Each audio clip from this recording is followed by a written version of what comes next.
everyone, welcome back to the Hazardous Artist Series, where we will continue on with the baby birds.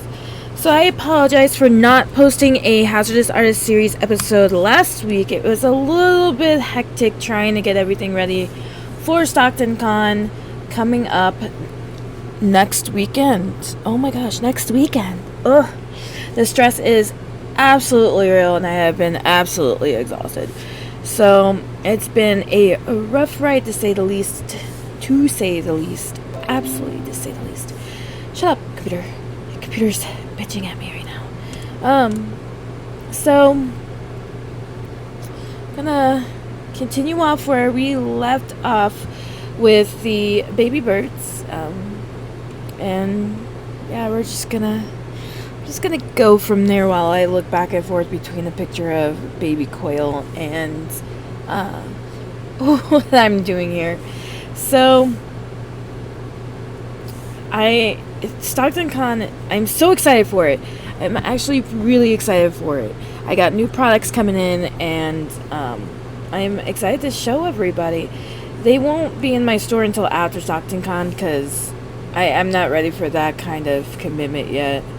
I'm barely ready for the commitment that I'm faced with now, to be honest, because I'm just so tired. And I'm sure a lot of you can actually relate to being tired like 24/7. So let's be tired together. So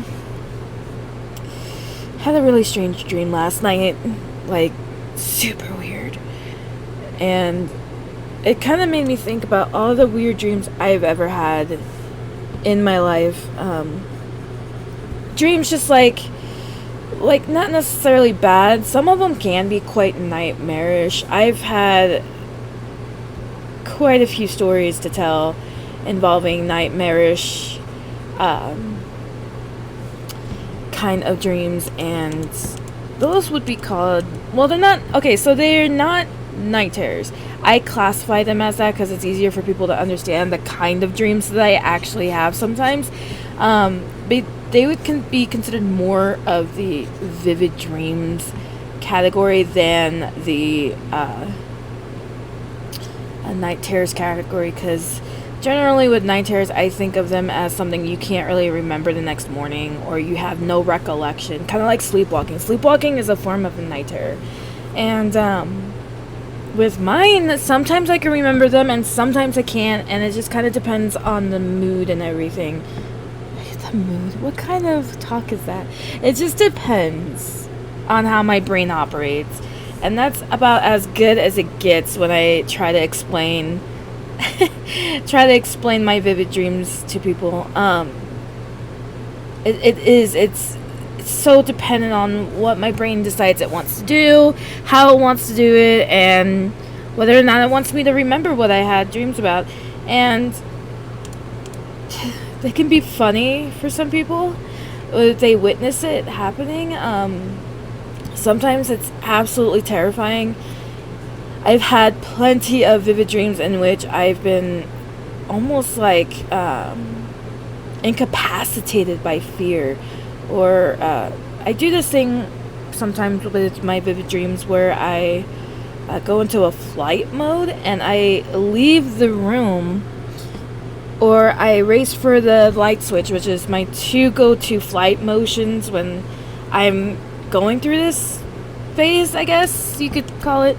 And nobody likes that. And it started when I was young. The whole night terror vivid dreams started when I was 8. And my mom swears up and down it happened after I started taking amoxicillin for an infection I had. And I don't know. I have mixed feelings about that. I don't know if I want to say that medicine could do that to people, especially the children who are still developing, but it could, I guess. I mean, theoretically, it doesn't have to be impossible for that to happen. So it's just it was just a fun childhood, let's just say that. Anytime I had a vivid dream or night terror when I was a kid, it was me screaming and waking up the whole house kind of deal. And I mean, like, a couple of times I've scared my brothers. I mean, they'd pass by the room right when I was having an episode, and it freaked them out, and they're older than me, so now they just laugh about it, which is fun and games until I get back at them for being mean to me. But the ones I do remember some of them are terrifying. I've had vivid dreams in which my dog like saw me in distress, I guess, and she was coming towards me, and I remember very vividly, like it happened yesterday, that she turned into a shark. She turned into a shark, and she was trying so hard to make everything better, and she was just making everything worse. And my dad said when he woke up to it, he thought the dog was trying to attack me, and that's not what was going on. But that's one. There was one where I saw a chain chomp. That was an entertaining one, to say the least. I also really vividly remember that one, like it just happened yesterday. And then, I get mundane ones where it's like I'll see a tarantula or snakes, and I'm a very biology type of person. So when I see those things in my vivid dreams, night terror episodes, they don't really bother me. I'm more upset by the fact that they're not real than they are hallucinations. But oh gosh, but I've had others that were just plain strange. Like I've had one with Mario and Luigi. I'm just gonna leave that open for interpretation for you guys, because it was kind of it was pretty freaking strange, let's just say that. Yeah, pretty freaking strange. Having flashbacks, guys. I remember my senior year in high school, I was having it was a vivid dream, because I actually remember it. I was having a vivid dream that there were vampires underneath my bed, and I was freaking out, and it turns out it was just an earthquake. And I remember my mom was at because I did a fly motion, and she said I hit the wall, but I don't remember ever hitting the wall. Although I don't think I remember much after jumping out, catapulting out of my bed to get out of my room away from the vampires. So, there's that. Yeah, there's that. But I do remember she was at my side, and she was trying to console me. And the way she was doing it was just, it wasn't, it helped in a logical sense, but not so much an emotional sense, if that makes any sense to anybody out there. It was just she was going, it's just an earthquake, it's just an earthquake, it's just an earthquake. When I finally woke up, when I finally came to my senses, it's like, thanks, Mom. Yeah, I was so embarrassed about it, because anytime I have a night terror vivid dream episode, it's embarrassing for me. I don't like it. I don't like having these episodes. I never did, never will. And it's very embarrassing for me to have these episodes. And I've had episodes when I went camping with friends before, and that was embarrassing. And I can laugh about it now because that was way long ago, but I was on a camping trip with my friend, and I had a vivid dream where rabid raccoons were chasing us from underneath the tent, and I was screaming so loud. And it was a full campsite. It wasn't a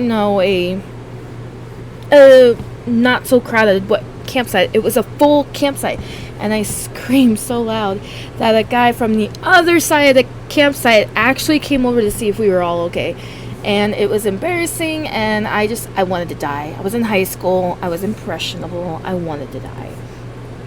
And my friend's mother was like, "Geez, Mel, waking up the whole campsite." And I'm sitting there in tears, bawling, going, "I'm sorry." I did kind of sort of lose my voice the next day because, screaming doesn't really help with keeping your voice. So that was, like I said, I can laugh about it now, even if a part of me is still kind of like, I hate night terror so much. And I had a night terror when Ken came to visit me, and I don't know, I think I can't really remember much, But I came out of the room all scared, and I screamed. And he came to check up on me when it happened, and my dad was like, "What's going on?" Intimidated Ken so much. And I'm just like, "Dad, it's fine. It's a vivid dream. Like, just let it happen. Just let me be embarrassed about it. Go back to our lives as normal," kind of. I don't like vivid dreams at all. I don't like having them. And not just because there is a form of a scare factor, but it's embarrassing if there's people around. I don't want people to know I have this condition.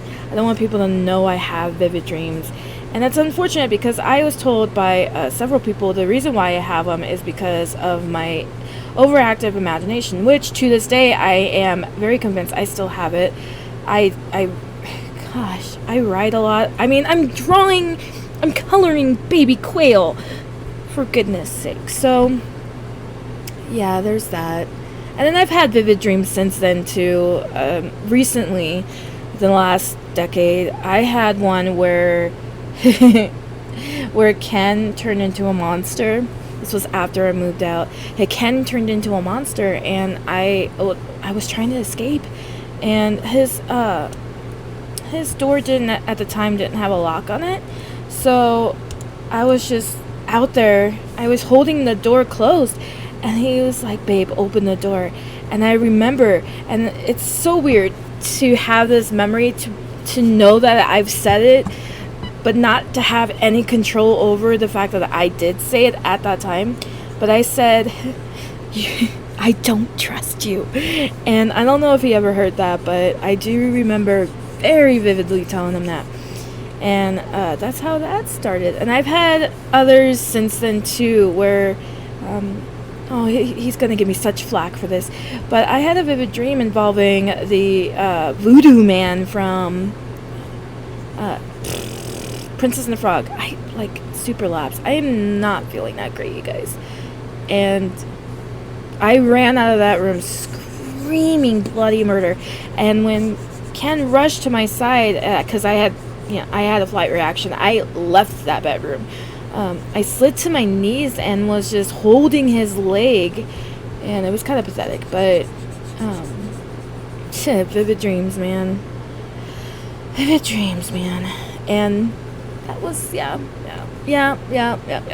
That's all I have to say about that particular night. It was a pretty scary night. My heart's always pounding when nights like that happen, and I can't, there's not really like anything to get over that, you know. And but not all of my vivid dreams are scary.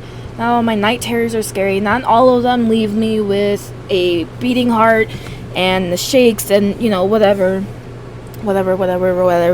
happens, you know. Some of them are actually quite so strange, so absolutely outrageous that there's no point in being embarrassed about it so much, or being not so much embarrassed. I'm trying to think of the word. My brain is not working today. It's so outrageous, it's funny. It really is. It truly, truly is funny. And one of my favorites was when I moved out and I was living with Ken, and I'd gone to bed early because I like my sleep. I don't know about you guys, but I have to have my sleep. I am not a morning person. I will never in a million years pretend to be a morning person. If food is involved, that helps me wake up more. Just saying, for anybody who ever meets me, food always makes me feel better. But I had gone to bed early, and he had come into bed, and he came in, and I guess I was giggling, is what he said. I was giggling, and he asked me what was so funny, and I told him, "The guy in the corner is making fun of you." And he said he was so close to just sleeping on the couch that night because it freaked him out. And I find that so funny. For me, not for him, because, yeah. But, yeah, I guess the guy had some really good jokes about Ken, and I really wanted to laugh about it. And then there was one where I let out like a ah kind of moment, and And then there was silence, and then I said, "That's a really big bird," and I went back to sleep. I don't remember that one either.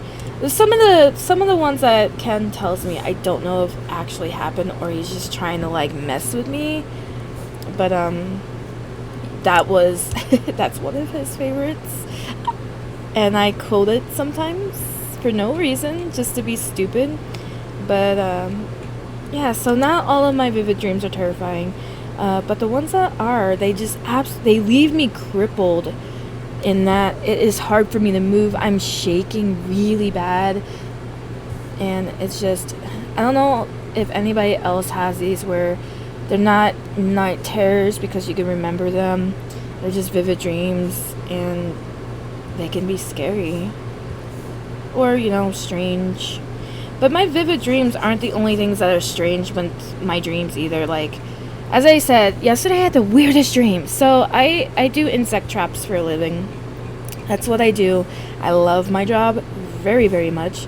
And because I set these insect traps, we have specific routes we go on every single day.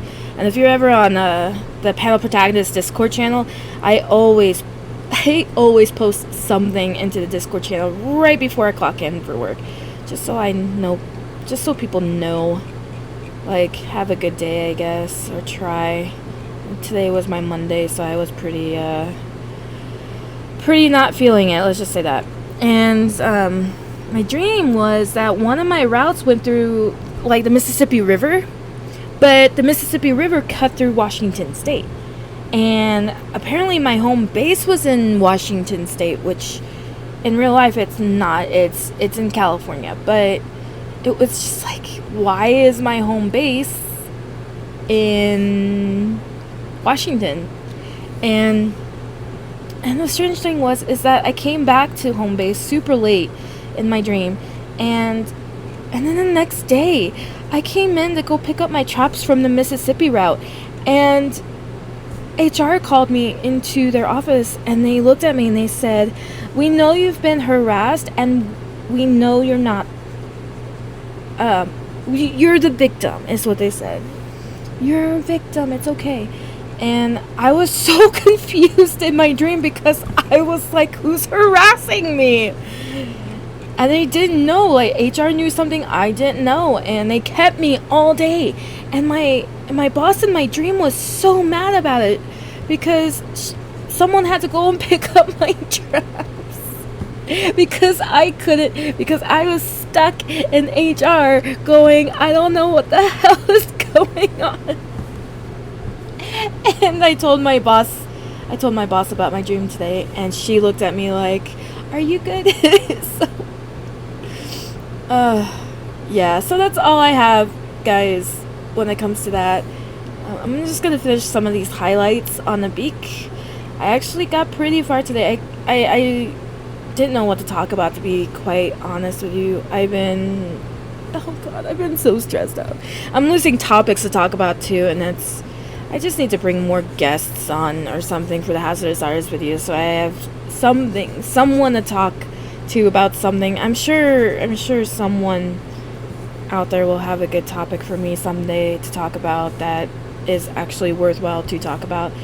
But for right now, though, it is not today.